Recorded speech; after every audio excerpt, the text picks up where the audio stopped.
finding all sorts of loopholes to defy court orders. But this is also a president who finds all sorts of loopholes. Actions on that day demonstrate a willful disregard for its order. This was a deliberate attempt to defy his order.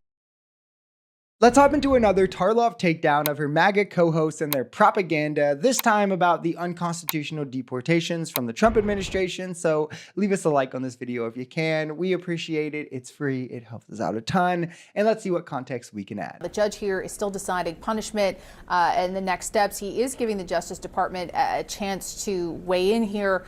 But this case, this question has, as you know, become a political flashpoint.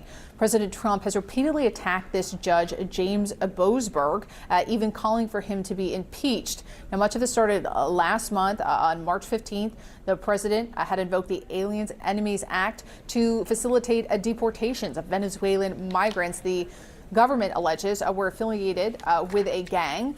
Litigation commenced over the weekend, and these planes that were already carrying migrants were eventually grounded.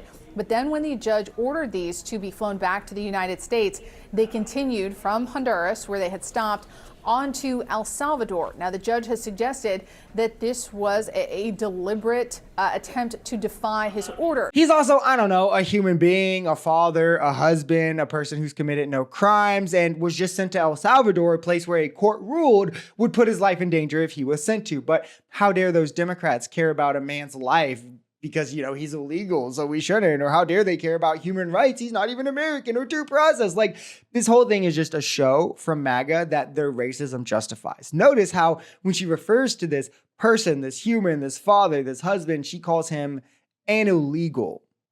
This is someone who's been in the country for over 14 years, that has an American wife, 3 American children, works an American job on the books, pays American taxes, who found his way here as a child, fleeing a credible threat of gang violence. It shows there's literally no line these people will draw of acceptable immigrants. It's just rid my country of these brown foreigners. And even when they mess up so drastically that it puts a person's life on the line, they see that person as deserving it for no other reason than being an immigrant. The judge says, as this opinion will detail, the court ultimately determines that the government's actions on that day demonstrate a willful disregard for its order, sufficient for the court to conclude that probable cause exists to find the government in criminal contempt.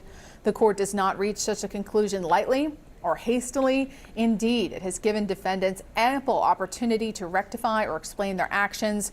None of their responses has been satisfactory. The Constitution does not tolerate willful disobedience of judicial orders, especially by officials of a coordinate branch who have sworn an oath to uphold it.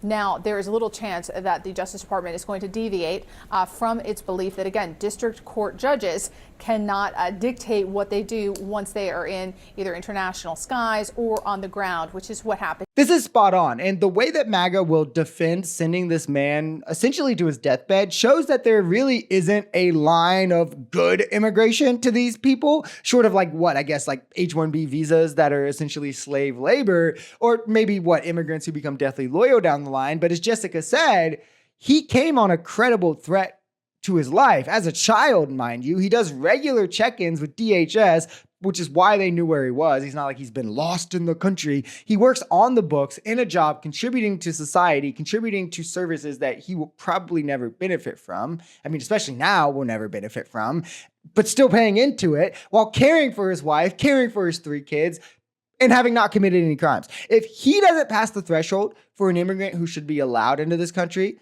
then literally who does, right? And even worse, if they think, despite all of these things I just laid out for you, that he deserves to be sent to die because he didn't have the proper documentation, then they would literally justify this for any immigrant. And we're already seeing it with them justifying the lawful residents being deported. And listen, the president in the past has said he would follow court orders. I think at this point he is, he and his team are finding all sorts of loopholes to defy court orders. But this is also a president who finds all sorts of loopholes. Like he seems to suggest there's a loophole in whether or not he can run for a third term. And so I think it is likely that we will have a president who sees his power as something that should be expanded. That's what he's doing. He's going after Harvard. He's going after Columbia. He's a president who thinks he should have his hand in many areas, including obviously immigration, no matter what the court says. And even further, it's because it's what Trump has shown is clearly his end goal in all of this. We have him admitting to reporters that he would, quote, love to send U.S. criminals to El Salvador. We have him on a hot mic talking about doing it. We have not only him deporting people already without due process,